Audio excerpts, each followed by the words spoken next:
all the respected dignitaries on the dais, all the faculty members, my beloved students and faculty. It's a matter of a pride and happiness for me to stand over here today as a resource person in this prestigious university where once I was a student. I was sitting there.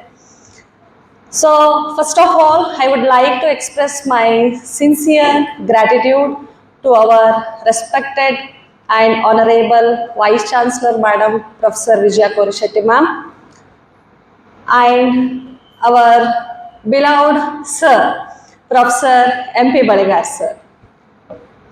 They both are played a very important role to begin my academic journey.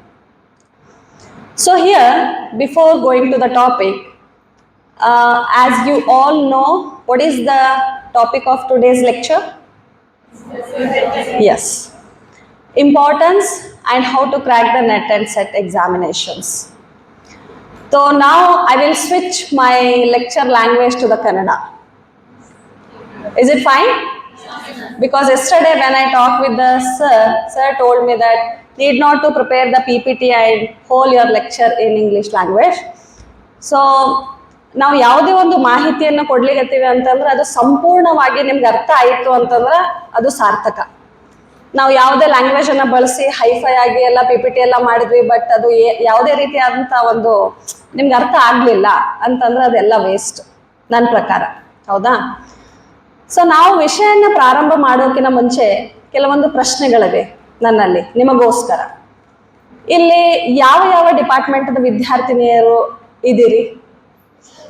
Sociology, economics, history, social work, sorry library science, education, all are from social science. Am I right? Okay. So ಎಷ್ಟು ಜನರಿಗೆ ಒಂದು basics ಅಂತಂದ್ರೆ criteria ಆಗಿರ್ಬೋದು, age limit ಆಗಿರ್ಬೋದು, eligibility ಆಗಿರಬಹುದು, ಅಥವಾ ಈ ಪರೀಕ್ಷೆಯನ್ನು ಯಾರು ಕಂಡಕ್ಟ್ ಮಾಡ್ತಾರೆ, ಯಾರು ಆರ್ಗನೈಸ್ ಮಾಡ್ತಾರೆ, ಎಷ್ಟು ಟಾಸ್ಕ್ ಇರ್ತದೆ, ಎಷ್ಟು ಪೇಪರ್ಸ್ ಇರ್ತವೆ, ಇದೆಲ್ಲ ಬೇಸಿಕ್ ನಮಗೆ ಪ್ರಶ್ನೆಗಳು, ಹೌದಾ? ಇಲ್ಲಿರುವಂತಹ ಎಲ್ಲ ವಿದ್ಯಾರ್ಥಿನಿಯರಿಗೆ ಇದ್ರ ಬಗ್ಗೆ ಒಂದು ನಾಲೆಜ್ ಇದೆಯಾ? ಹಾ, ಏಜ್ ಲಿಮಿಟ್ ಎಷ್ಟಿದೆ ರೀ? ಏಜ್ ಲಿಮಿಟ್ ಇಲ್ಲ. ಹಾ, JRF ಗೆ ಏಜ್ ಲಿಮಿಟ್ ಇದೆ. ಎಷ್ಟಿದೆ? 30. Are you sure? ಎಲ್ರಿಗೂ 30? ನೋ. GM ದವರಿಗೆ 30. SC ST OBC 30? ಶೋರ್? 32 ಇದೆ. ಎಷ್ಟು ಜನ 32 ಕೈ ಎತ್ರಿ? 32. ಎಷ್ಟು ಜನ 35? 35 ಅನ್ನೋರು. ಸೊ ಮಿಕ್ಕಿದವ್ರು ಏನಂತ ಗೊತ್ತಾಗ್ಲಿಲ್ಲ ನನಗೆ.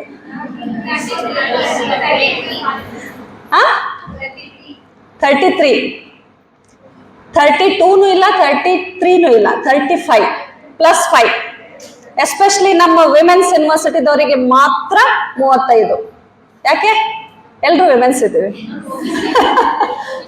OBC, ಹೌದಾ?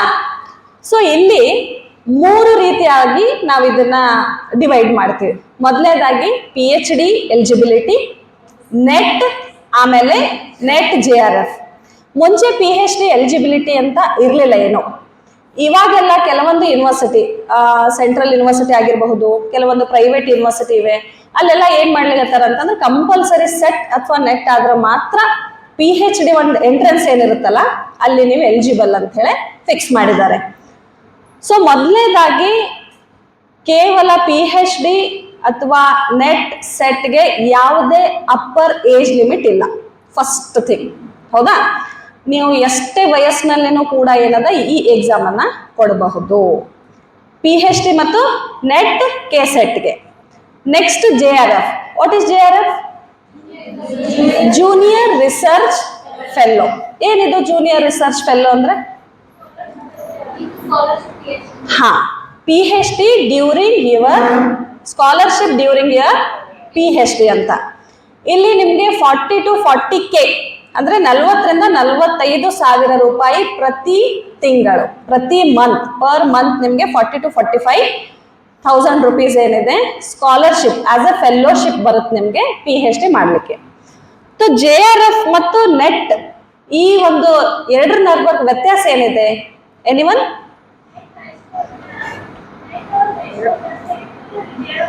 ಹಾ, ನೀವು ಅಪ್ಲಿಕೇಶನ್ ಅನ್ನ ಹಾಕ್ಬೇಕಾದ್ರೆ ಅಲ್ಲಿ ನಿಮ್ಗೆ ಆಪ್ಷನ್ಸ್ ಇರುತ್ತೆ. Only assistant professor, JRF with assistant professor ಅಂತ ಹೇಳಿ ನೀವು ಅಲ್ಲಿ ಮಾರ್ಕ್ ಮಾಡಿದ್ರೆ, ಮುಂಚೆ ಎಲ್ಲ ನಮ್ಮ ಟೈಮಲ್ಲಿ ಅಂದ್ರೆ ನಾನು ಕ್ಲಿಯರ್ ಮಾಡಿದ್ದು 2011ರಲ್ಲಿ, ಅವಾಗೆಲ್ಲ ಡಿಸ್ಕ್ರಿಪ್ಟಿವ್ ಇತ್ತು. ಅಂದ್ರೆ ಕ್ವಶನ್ ಅನ್ನ ನಾವು ಏನ್ ಮಾಡ್ತಿದ್ವಿ, ಎಕ್ಸ್ಪ್ಲೇನ್ ಮಾಡ್ತಿದ್ವಿ ಆನ್ಸರ್. ನಮ್ದು ಲಾಸ್ಟ್ ಬ್ಯಾಚ್ ಅದು. ಆ ನಂತರ MCQ ಬಂತು, ಮಲ್ಟಿಪಲ್ ಚಾಯ್ಸ್ ಕ್ವೆಶನ್ಸ್. ಇವಾಗಾದ್ರೂ ಕೂಡ ಮಲ್ಟಿಪಲ್ ಚಾಯ್ಸ್ ಕ್ವೆಶನ್ಸ್ ಇದೆ, ಬಟ್ ಕಂಪ್ಯೂಟರ್ ಬೇಸ್ಡ್ ಎಕ್ಸಾಮಿನೇಷನ್. ಎಷ್ಟು ಜನ ಅಪಿಯರ್ ಆಗಿದ್ದೀರಿ? 1 2 3 4 ಇಷ್ಟೇ ಆಲ್ರೆಡಿ ಎಕ್ಸಾಮ್ ಕೊಟ್ಟವರು. ಹಾ, ಇಲ್ಲಿ ಮುಂಚೆ ಏನಿರ್ತಿತ್ತು, ಒಂದು ಎಕ್ಸಾಮ್ ಹಾಲ್ ಇರ್ತಿತ್ತು, ನಿಮ್ ಕ್ವಶನ್ ಪೇಪರ್ ಅನ್ನ ಕೊಡ್ತಿದ್ರು, ಮಾರ್ಕ್ ಮಾಡಿ ನೀವು ರಿಟರ್ನ್ ಮಾಡ್ತಿದ್ರಿ. ಬಟ್ ಇವಾಗೆಲ್ಲ ಏನದ, ಕಂಪ್ಯೂಟರ್ ಬೇಸ್ಡ್ ಎಕ್ಸಾಮ್.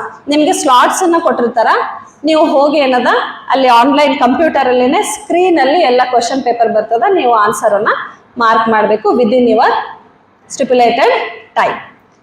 ಸೊ ಇವಾಗ ಏಜ್ ಲಿಮಿಟ್ ಗೊತ್ತಾಯ್ತು. ಅಪ್ಪರ್ ಏಜ್ ಲಿಮಿಟ್ ಏನೂ ಇಲ್ಲ ನೆಟ್ ಮತ್ತೆ PhD ಎಲಿಜಿಬಿಲಿಟಿಗೆ. JRF ಬಂದು 30 for GM, 35 for women, SC ST, OBC and PWD. ಹೌದಾ? ನೆಕ್ಸ್ಟ್ ನಿಮ್ದು PG eligibility minimum passing with 55%. ಯಾರಿಗೆ? GM. ಆನಂತರ ವಿಮೆನ್, SC ST, OBC 50%.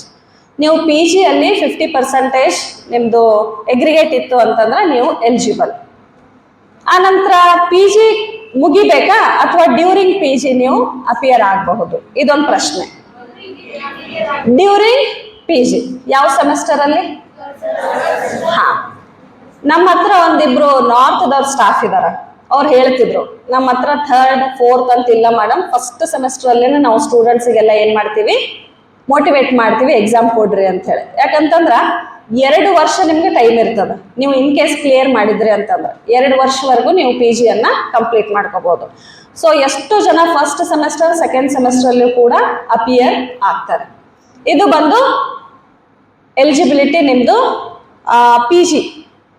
ಆ ನಂತರ ಎಷ್ಟು ಪೇಪರ್ ಇರ್ತಾವಿಲ್ಲಿ?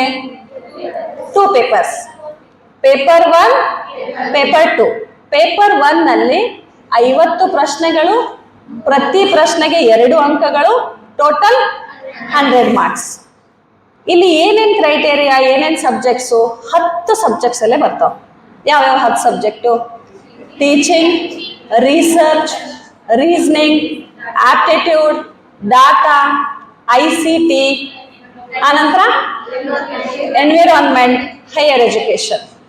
ಇದೆಲ್ಲಾನು ಸೇರಿ ಕೇವಲ ನಿಮಗೆ ಬರೋದು 50 ಪ್ರಶ್ನೆಗಳು ಮಾತ್ರ.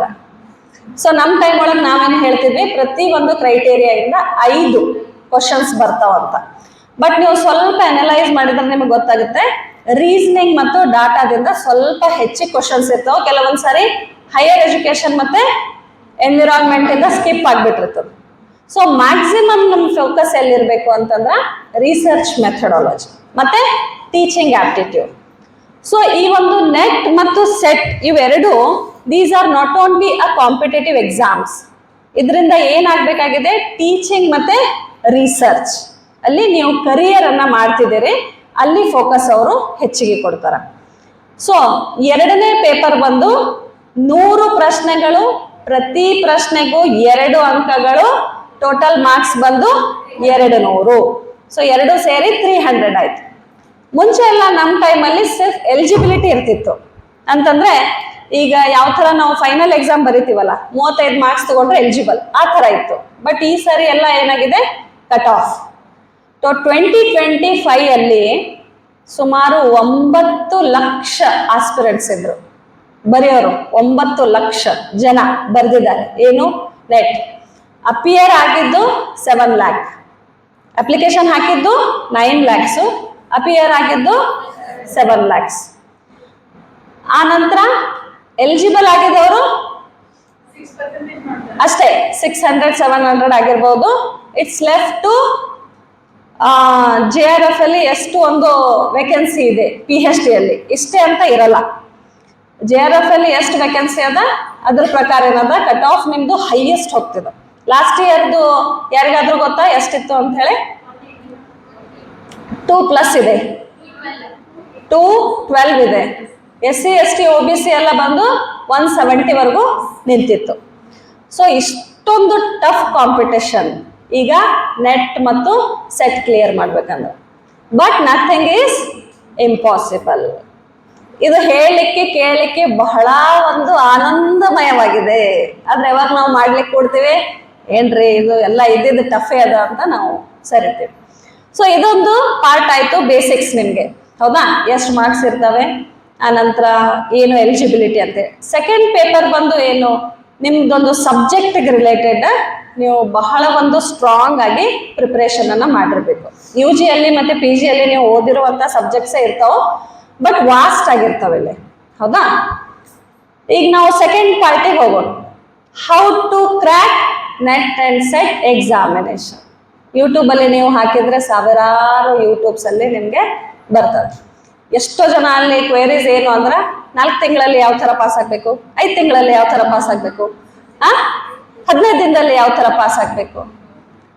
ಸೊ ನಿಮ್ಮ ಪ್ರಕಾರ ಎಷ್ಟೊಂದು ಇದಕ್ಕೆ ಟೈಮ್ ಬೇಕು? Minimum 6 months. ಮತ್ತೆ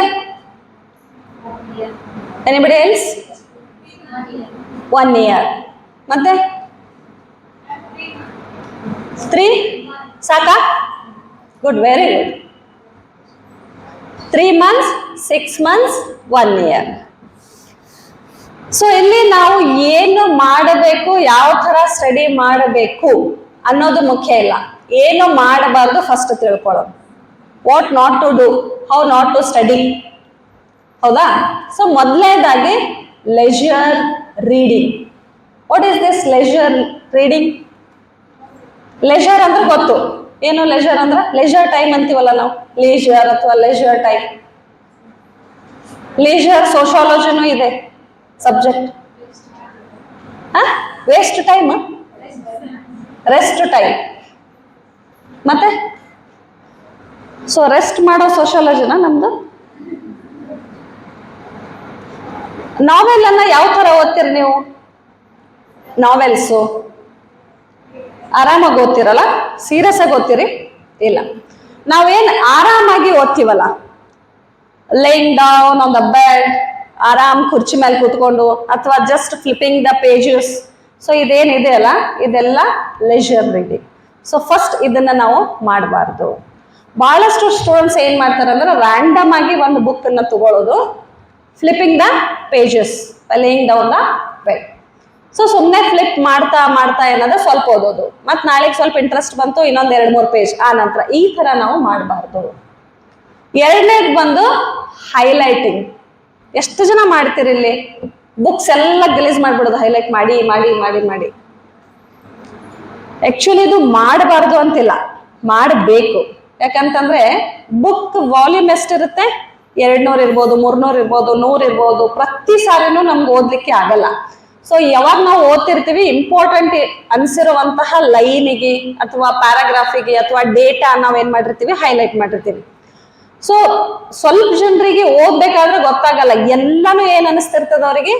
ಇಂಪಾರ್ಟೆಂಟ್ ಅನಿಸ್ತಿರ್ತದ. ಸೊ ಬುಕ್ ಫುಲ್ ಏನ್ ಮಾಡ್ಬಿಡೋದು, ಪೂರಾ ಕಲರ್ ಕಲರ್ ಕಲರ್ ಕಲರ್ ಆಗಿ ಮಾರ್ಕ್ ಮಾಡೋದು. ಸೊ ಇದನ್ನು ಕೂಡ ನಾವು ಮಾಡ್ಲಿಕ್ಕೆ ಹೋಗ್ಬಾರ್ದು. Next, don't study any random books. ನಾವೇನ್ ಮಾಡ್ತೀವಿ, ಯಾವುದೋ ಒಂದು ಕವರ್ ಚೆನ್ನಾಗಿ ಅನಿಸ್ತದ, ಅಥವಾ ಯಾವುದೋ ಒಂದು ಫ್ರೆಂಡ್ ಹೇಳ್ತಾಳ, ಇದು ಬುಕ್ ಭಾಳ ಚೆನ್ನಾಗಿದೆ, ಅದನ್ನೂ ತಗೊಳ್ಳೋದು. ಯೂಟ್ಯೂಬಲ್ಲಿ ನೋಡ್ತೀವಿ, 1-4 ಬುಕ್ಸ್ ಕೊಡ್ತಾರ ಅವರು, ಅದನ್ನೂ ತಗೊಳ್ಳೋದು. ಇದೆಲ್ಲ ರ್ಯಾಂಡಮ್ ಚಾಯ್ಸ್ ನಿಮ್ದು. ಈಗ ಒಬ್ಬರಿಗೆ ಎಷ್ಟು ಫೇವ್ರೇಟ್ ಕಲರ್ಸ್ ಇರ್ತಾವ್ರಿ? 1 ಅಥವಾ 2 ಅಥವಾ 3. ಸಿಕ್ಕಿದ್ದು ಮಾರ್ಕೆಟ್ ಒಳಗೆ ಎಲ್ಲ ಕಲರ್ ತಗೊಂಡು ನಾವು ಗಾಡಿ ಮೇಲೆ ಒಂದೊಂದು ಇದು ಮಾಡ್ತೀವಿ, ಹಚ್ಚುತ್ತೀವಿ? ಇಲ್ಲ. ಏನ್ ಮಾಡ್ತೀವಿ ನಾವು, ನಮಗ್ ಸೂಟೇಬಲ್ ಆಗಿರುವಂತಹ ನಮ್ಮ ಇಷ್ಟದ ಒಂದು ಕಲರ್ ಅನ್ನ ನಾವು ಪೇಂಟ್ ಮಾಡ್ತೀವಿ. ಸೊ ಈ ರೀತಿಯಾಗಿ ಒಂದು ಬುಕ್ ಅನ್ನ ರ್ಯಾಂಡಮ್ ಆಗಿ ಒಂದು 150 ಬುಕ್ ತಗೊಳ್ಳೋ ಅವಶ್ಯಕತೆ ಇಲ್ಲ. ಪರ್ಟಿಕ್ಯುಲರ್ ಆಗಿ ಒಳ್ಳೆ ಒಂದು ರಿಸೋರ್ಸ್ ಇದನ್ನು ಕೂಡ ಹುಡ್ಕೋದು ಬಹಳ ಇಂಪಾರ್ಟೆಂಟ್. ಏನು ಓದಬೇಕು ಇಂಪಾರ್ಟೆಂಟ್ ಇಲ್ಲ, ಯಾವ್ದನ್ನ ಓದಬಾರ್ದು ಇಂಪಾರ್ಟೆಂಟ್. ಈಗ KPSC UPSC ಟೈಮ್ ಒಳಗೆ ಅದೇ ತರ ಹೇಳ್ತಿದ್ರು ನಮ್ಗ, ಏನ್ ಓದಬಾರ್ದು ಅದನ್ನ ಫಸ್ಟ್ ತಿಳ್ಕೋರಿ. ಪ್ರತಿ ಒಂದನ್ನ ನಾವು ಓದ್ಲಿಕ್ಕೆ ಹೋಗ್ಬಾರ್ದು. ಯಾವ್ದು ಇಂಪಾರ್ಟೆಂಟ್ ಇದೆ, ಯಾವ್ದು ರಿಲೇಟೆಡ್ ಇದೆ ಅದನ್ನ ಮಾತ್ರ ನಾವು ಚೂಸ್ ಮಾಡ್ಕೋಬೇಕು. ಸೊ ಈ 3 ಥಿಂಗ್ಸ್ ಅನ್ನ ನೀವು ಮಾಡಬಾರ್ದು.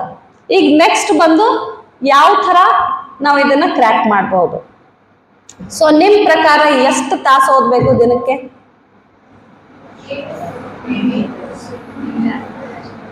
8 ತಾಸು, 6 ತಾಸು, 3 to 4 hours ಇಸ್ ಇನಫ್. ಮತ್ತೆ ಇದು ಇಂಟರಾಕ್ಷನ್ ಆಗಿರ್ಲಿ, ಲೆಕ್ಚರ್ ಬೇಡ, ಬೋರ್ ಆಗುತ್ತೆ ನಿಮಗೆ. 3 hours, 4 hours, maximum 6 hours. Is it enough? Yes? It's left to your retention. ನಾವು ಯಾರು ಕೂಡ ಹೇಳಿಕ್ ಬರಲ್ಲ ಎಷ್ಟು ದಿನ ಬೇಕು ನಾನು ಹೇಳಿದ್ ನಿಮ್ಗೆ ಅಪ್ಲಿಕೇಬಲ್ ಆಗಲ್ಲ, ಎಷ್ಟು ತಾಸು ಬೇಕು ನಾನು ಹೇಳಿದ್ ನಿಮ್ಗೆ ಅಪ್ಲಿಕೇಬಲ್ ಆಗಲ್ಲ. ನಾನಂತಿಲ್ಲ, ಯಾರೇ ಹೇಳಿದ್ರು ಅಪ್ಲಿಕೇಬಲ್ ಆಗಲ್ಲ. ಕೆಲವೊಬ್ಬರಿಗೆ ಕೇವಲ 2 ರಿಂದ 3 ತಾಸು ಓದಿದ್ರ ಒಳ್ಳೆ ರೀತಿಯಾಗಿ ತಿಳಿತದ. ಕೆಲವೊಬ್ಬರಿಗೆ ಇಡೀ ದಿನ ಕುಂತ್ರು ಕೂಡ ಎಂಡ್ ಆಫ್ ದಿ ಡೇ ಏನು ತಿಳಿದಿರೋದಿಲ್ಲ. ಸೊ ಫಸ್ಟ್ ಆಫ್ ಆಲ್ ನೀವು ನಿಮ್ಮ ಒಂದು ಮೆಂಟಾಲಿಟಿ, ರಿಟೆನ್ಷನ್, IQ ತಿಳ್ಕೊಡ್ರಿ. ಫಸ್ಟ್ ನೀವೇನ್ ಮಾಡ್ಬೇಕು ಅಂತಂದ್ರೆ ಒಳ್ಳೆ ಒಂದು ರಿಸೋರ್ಸನ್ನ ತಗೊಂಡು ನಿಮ್ಗೆ ಎಷ್ಟು ತಿಳಿಲಿಕ್ಕತ್ತದ ಅದನ್ನ ನೀವು ತಿಳ್ಕೊಬೇಕು. ಸೊ ಇಲ್ಲಿ ಬಂದು 4 ಅಂಶಗಳನ್ನ ನಾವು ಫಾಲೋ ಮಾಡಬೇಕು. ಫಸ್ಟ್ ಅಂಡರ್ಸ್ಟ್ಯಾಂಡ್, ಒಂದನೇದು ಅಂಡರ್ಸ್ಟ್ಯಾಂಡಿಂಗ್, ಎರಡನೇದು ಲರ್ನ್, ಆನಂತರ 3ನೇದು ರಿಪೀಟ್, 4ನೇದು ಪ್ರಾಕ್ಟೀಸ್. ಇದಕ್ಕೆ ನಾವು ದಿನನಿತ್ಯದ ಒಂದು ಉದಾಹರಣೆಯನ್ನು ತಗೊಳ್ಳೋಣ. ಯಾವುದು? ಮಹಿಳೆಯರಿಗೆ ಸಂಬಂಧಪಟ್ಟದ್ದು. ರೊಟ್ಟಿ ಮಾಡೋದು ತಗೋಬಹುದು. ರೊಟ್ಟಿ, ಹೌದಾ? ಇಲ್ಲಿ ಎಷ್ಟು ಜನ ಕೂತಿರಲ್ಲ, ಎಲ್ರಿಗೂ ರೊಟ್ಟಿ ಮಾಡ್ಲಿಕ್ಕೆ ಬರ್ತದ? ಯಾರಿಗೆ ಬರಲ್ಲ ಕೈ ಹತ್ರಿ? Very good. ಸೊ ಇವ್ರಿಗೆಲ್ಲ ಇವಾಗ ನಾವು ಕಲಿಸ್ಬೇಕು. ಏನು? ರೊಟ್ಟಿ ಮಾಡೋದು. ಹ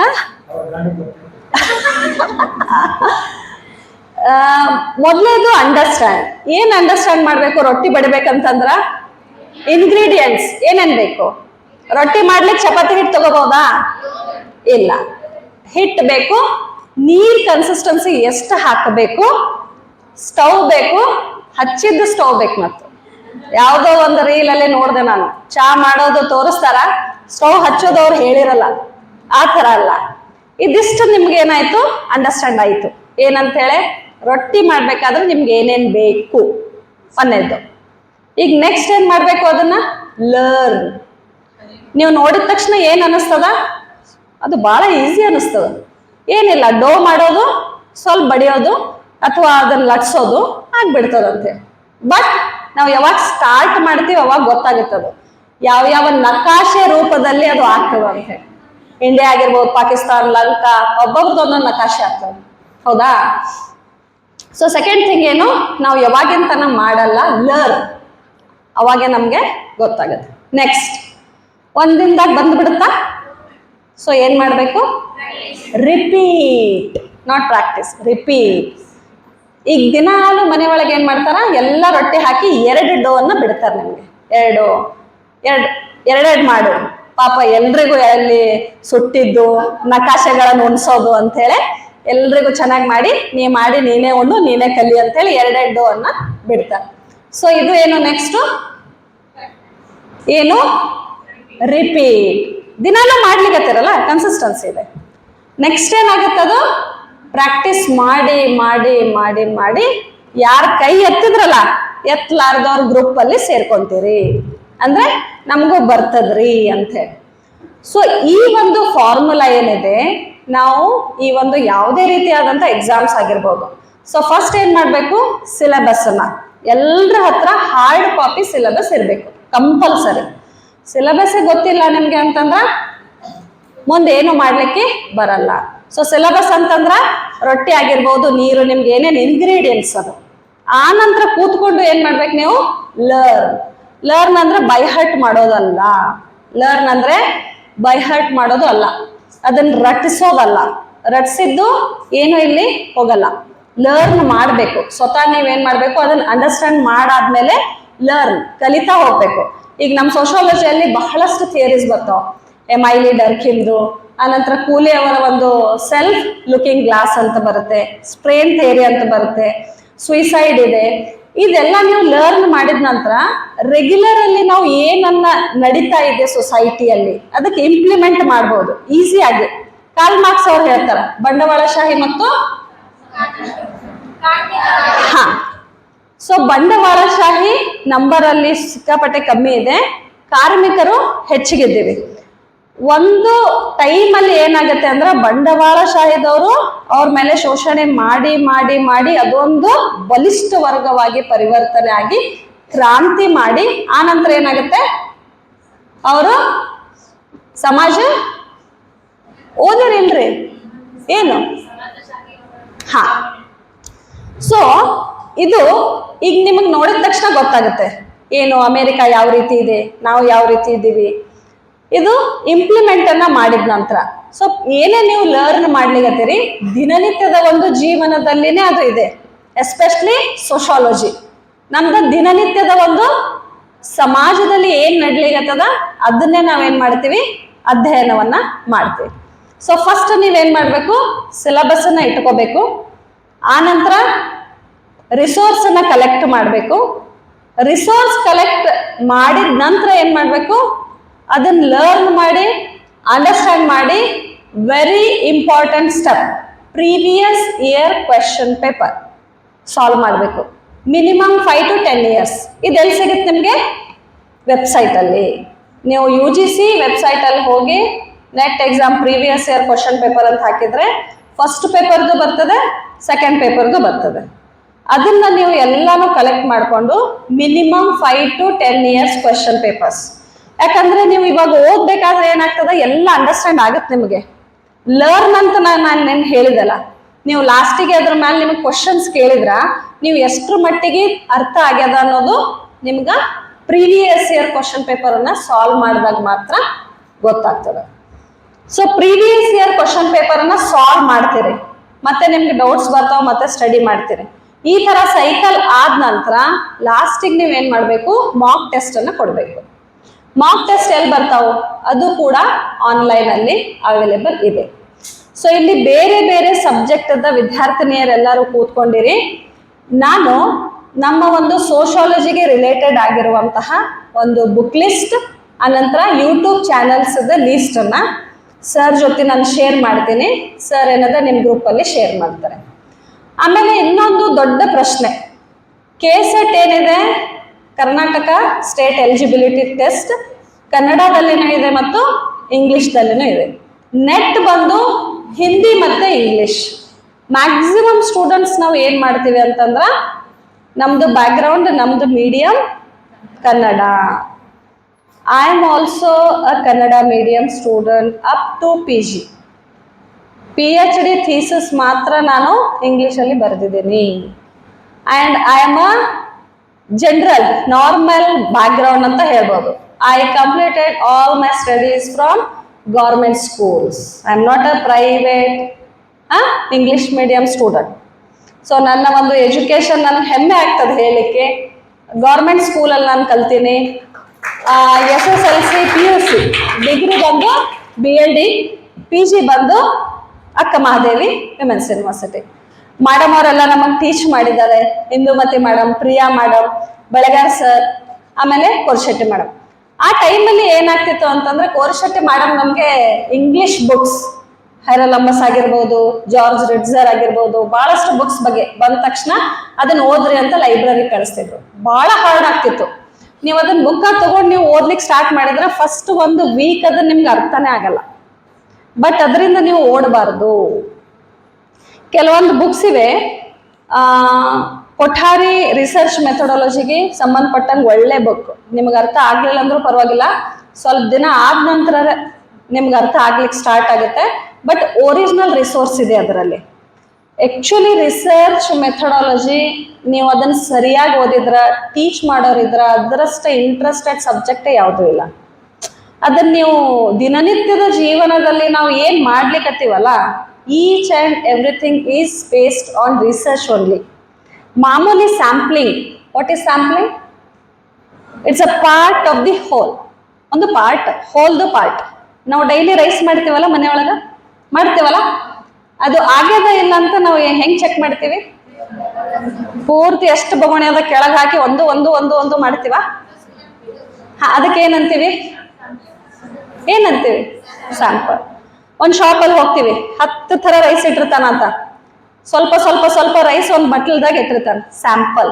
ಏನದು ಸ್ಯಾಂಪಲ್? ಅವರು ಕೂಡ ರಿಸರ್ಚ್ ಮೆಥಡಾಲಜಿಯನ್ನ ಇಂಪ್ಲಿಮೆಂಟ್ ಮಾಡ್ಲಿಕ್ಕತ್ತಾರಂತ. ಸ್ವೀಟ್ ತಗೊಳಿಕ್ ಹೋಗ್ತೀವಿ, ಎಷ್ಟು ಕೊಡ್ತಾರೆ ಟೇಸ್ಟ್ ಮಾಡ್ಲಿಕ್ಕೆ? ಪೂರ ಒಂದು ಜಾಮೂನ್ ಕೊಡ್ತಾರ? ಇಲ್ಲ. ಮಾವಿನ ಹಣ್ಣು ಮಾರೋರು ಸ್ಯಾಂಪಲ್ ಕಟ್ ಮಾಡಿ ಇಟ್ಟಿರ್ತಾರೆ. ಸೊ ಇದೇನು? ಸ್ಯಾಂಪ್ಲಿಂಗ್. ಸೊ ಇದೆಲ್ಲ ಎಲ್ಲಿ ಬರೋದು? Research methodology. ಆ ಒಂದು ಬುಕ್ ಆಗಿರಬಹುದು. ಆ ನಂತರ ಟೀಚಿಂಗ್ ಆಪ್ಟಿಟ್ಯೂಡ್. ನಮ್ಮೊಳಗೆ ಏನಿರ್ತದ ಅಂತಂದ್ರೆ B.Ed ಯಾರು ಮಾಡ್ಲಿಕ್ಕತ್ತಾರ, ಎಜುಕೇಶನ್ ಯಾರು ಮಾಡ್ಲಿಕ್ಕತ್ತಾರ ಅವ್ರು ಅಷ್ಟೇ ಇಲ್ಲ. ನಮ್ಮ ಯೂನಿವರ್ಸಿಟಿ ಒಳಗ ಯೂನಿವರ್ಸಿಟಿಯಿಂದನೇ 20 ಇಲ್ಲ 1 ತಿಂಗಳದ್ದು ಟ್ರೈನಿಂಗ್ ಕೊಟ್ಟಿದ್ರು. ಕೇವಲ ಒಂದು ಮಂತ್ ಟ್ರೈನಿಂಗ್ ಆಗಿತ್ತು ಸರ್, ಅದು 2011ರಲ್ಲಿ. ಅಲ್ಲಿ ಎಜುಕೇಶನ್ ಸಂಬಂಧಪಟ್ಟಂಗ ಎಜುಕೇಶನ್ ಟೀಚರ್ಸ್ ಫ್ಯಾಕಲ್ಟಿ ಎಲ್ಲರೂ ಬಂದಿದ್ರು. ಲಕ್ಕಣ್ಣವರ್ ಸರ್ ಇದ್ರು, ವಿಷ್ಣು ಸಿಂಧೆ ಸರ್ ಇದ್ರು. ಇನ್ನೂ ನೆನಪಿದೆ ಆ ಕ್ಲಾಸಸ್ ನಮಗೆ. ಇವಾಗೂ ಕೂಡ ಆ ತರ ಕ್ಲಾಸಸ್ ನಡೀತಿರಬಹುದು. ನಡೀತಾವ? NET SET related coaching classes. Sorry, online ಇಲ್ಲ, ನಮ್ಮ ಯೂನಿವರ್ಸಿಟಿಯಿಂದ.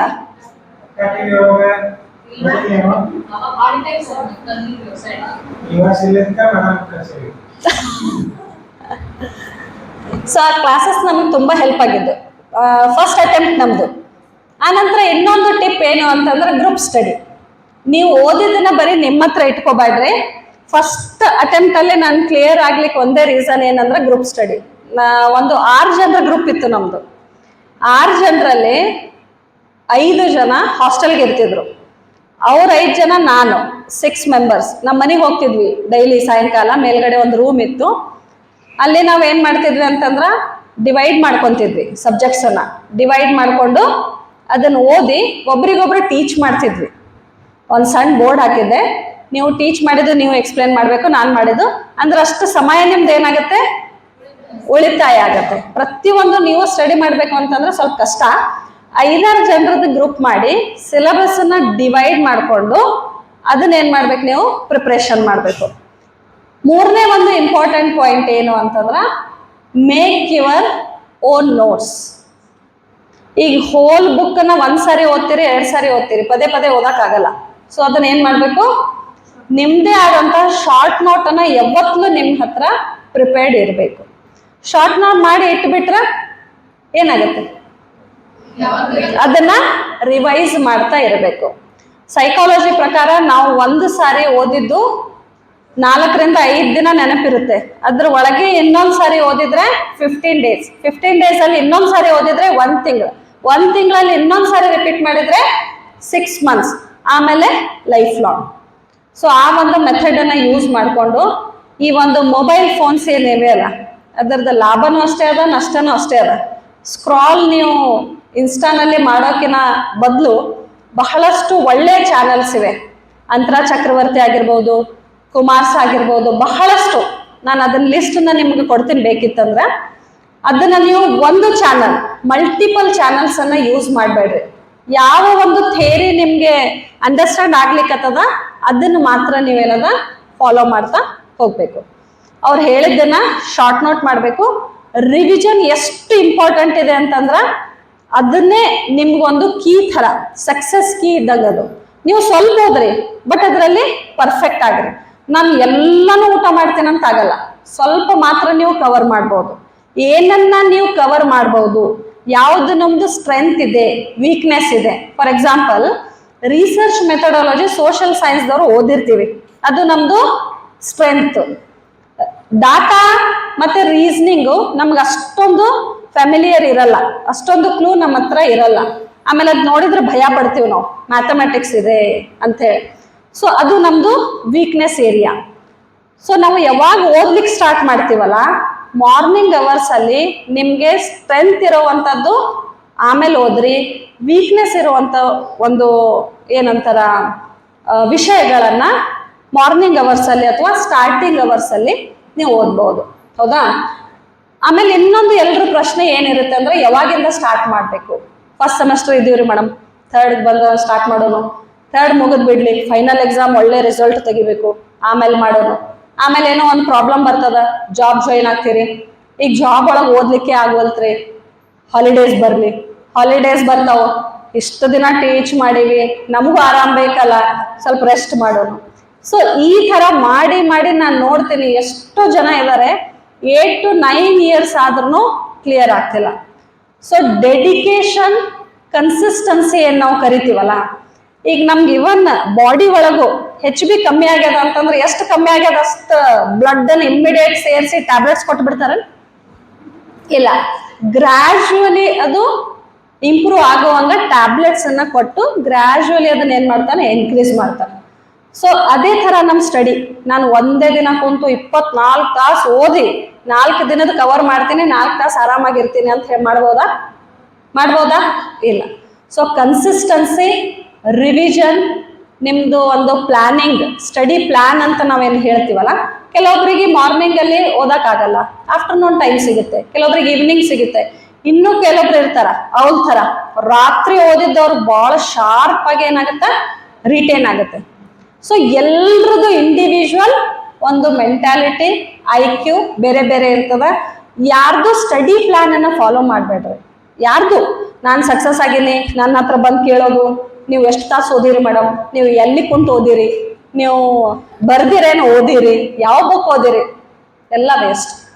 ಇದು ನಿಮಗೆ ಬಿಟ್ಟಿದ್ದು, ನಿಮ್ಮ ಒಂದು ಜೀವನ, ನಿಮ್ಮ ಲೈಫ್ ಸ್ಟೈಲ್, ನಿಮ್ಮ ಇಂಟ್ರೆಸ್ಟ್, ನಿಮ್ದು ವೇ ಆಫ್ ಲೈಫ್ ಆಗಿರ್ಬೋದು ಅಥವಾ ಸ್ಟಡಿ ಆಗಿರ್ಬೋದು, ನಿಮ್ಮ ಪ್ಲಾನಿಂಗ್ ಮಾಡ್ಕೋರಿ. ಕನ್ಸಿಸ್ಟೆನ್ಸಿ ಇಂಪಾರ್ಟೆಂಟ್ ಇದೆ. ಒಂದಿನ ಓದಿ 4 ದಿನ ಬಿಟ್ಟು ಮತ್ತೆ 4 ದಿನ ಓದಿ 8 ದಿನ ಬಿಟ್ರೆ ಇದು ಸಕ್ಸಸ್ ಆಗೋದಿಲ್ಲ. ಡೇ 1 ಇಂದ ನೀವು ಎಕ್ಸಾಮ್ ಹೋಗುವವರೆಗೂ ಏನ್ ಫಾಲೋ ಮಾಡ್ತಿರಲ್ಲ, 1 ತಾಸಿತ್ತು ಒಂದೇ ತಾಸು ಮಾಡ್ರಿ, 2 ತಾಸು ಮಾಡ್ರಿ. ಬಟ್ ಆ ಟೈಮಲ್ಲಿ ನೀವು ಬೇರೆ ಯಾವುದೇ ರೀತಿಯಾದಂಥ ಚಟುವಟಿಕೆಯನ್ನ ಮಾಡಬಾರ್ದು. ಫಿಕ್ಸ್ ಇರಬೇಕು. ನಾವು ಮಾರ್ನಿಂಗ್ ಅವರ್ಸ್ ಅಲ್ಲೇನೆ ಬ್ರೇಕ್ಫಾಸ್ಟ್ ಮಾಡ್ತೀವಿ, ಲಂಚ್ ನಾವು ಮಧ್ಯಾಹ್ನ ಮಾಡ್ತೀವಿ, ಡಿನ್ನರ್ ರಾತ್ರಿನೇ ಮಾಡ್ತೀವಿ. ಅದಕ್ಕೆ ನಮ್ಮ ಬಾಡಿ ಫಿಕ್ಸ್ ಆಗಿಬಿಟ್ಟಿರ್ತದೆ. ಅದೇ ತರ ನಿಮ್ ಸ್ಟಡಿ ಅವರ್ಸ್ ನೀವು ಫಿಕ್ಸ್ ಮಾಡಿದ್ರೆ ನಿಮ್ ಸೈಕಾಲಜಿ ಆ ಟೈಮಿಗೆ ಪ್ರಿಪೇರ್ ಆಗಿರ್ತದೆ.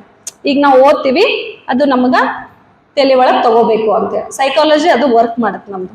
ಸೊ ಅದಕ್ಕೆ ಕನ್ಸಿಸ್ಟೆನ್ಸಿ ಇರಲಿ, ಪ್ಲಾನ್ ಇರಲಿ, ಪ್ರಾಕ್ಟೀಸ್ ಇರಲಿ, ಮತ್ತೆ ರಿವಿಷನ್, ಇದೆಲ್ಲ ಕೂಡ ನೀವು ಕೇಳಲಿಕ್ಕೆ ಆನಂದಮಯವಾಗ್ಯದ. ಬಟ್ ಮಾಡ್ಬೇಕಾದ್ರೆ ಸ್ವಲ್ಪ ಕಷ್ಟಪಟ್ಟು ಓದ್ಬೇಡ್ರಿ, ಇಷ್ಟಪಟ್ಟು ಓದ್ರಿ. ನೀವು ಏನ್ ನೆನಪು ಮಾಡ್ಕೋಬೇಕಂದ್ರೆ ಸ್ಯಾಲರೀಸ್ ಎಲ್ಲ ನೋಡ್ಬೇಕು. ಅಸಿಸ್ಟೆಂಟ್ ಪ್ರೊಫೆಸರ್ ಆದ್ರೆ ಎಷ್ಟು ಸ್ಯಾಲ್ರಿ ಅದಲ್ಲ, ಅದು ಅಟ್ರಾಕ್ಟ್ ಮಾಡುತ್ತೆ ನಮ್ಗೆ, ರೊಕ್ಕ ದುಡ್ಡು ಮಾಡುತ್ತಾ, ಪೊಸಿಷನ್ ಯೂನಿವರ್ಸಿಟಿಯಲ್ಲಿ. ಸೊ ಅದನ್ನೆಲ್ಲ ನೀವು ಲಕ್ಷ ಒಳಗೆ ಇಟ್ಕೊಂಡು ಈ ಒಂದು ಪ್ರಿಪರೇಷನ್ ಮಾಡ್ರಿ. ಎಲ್ರೂ ಕೂಡ ಸಕ್ಸಸ್ ಆಗ್ಲಿ ಅಂತ ನಾನು ವಿಶ್ ಮಾಡ್ತೀನಿ. ಯಾವುದೇ ನಿಮ್ ಪ್ರಶ್ನೆ ಇತ್ತಂದ್ರ ಕೇಳ್ಬಹುದು. Any doubts? ಕ್ಲಿಯರ್ ಮಾಡ್ಕೊಂಡು ಈಗ ಸೆಟ್ ಎಕ್ಸಾಮ್ ಬರ್ತಾವೆ, ನೀವು ರೆಡಿ ಕಲಿಬೇಕು ಅಂತ ಏನೇನು ಡೌಟ್ಸ್ ಇದ್ರೆ ಕ್ಲಿಯರ್ ಮಾಡ್ತಾರೆ.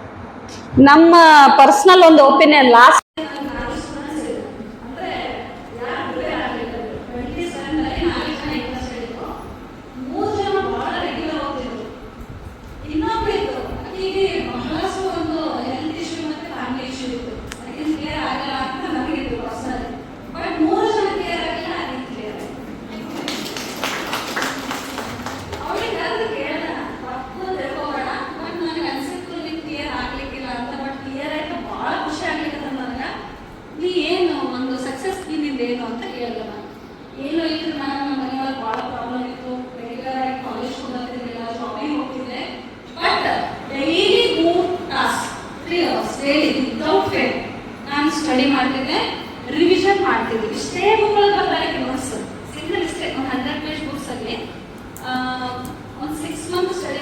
ಅಷ್ಟೇ.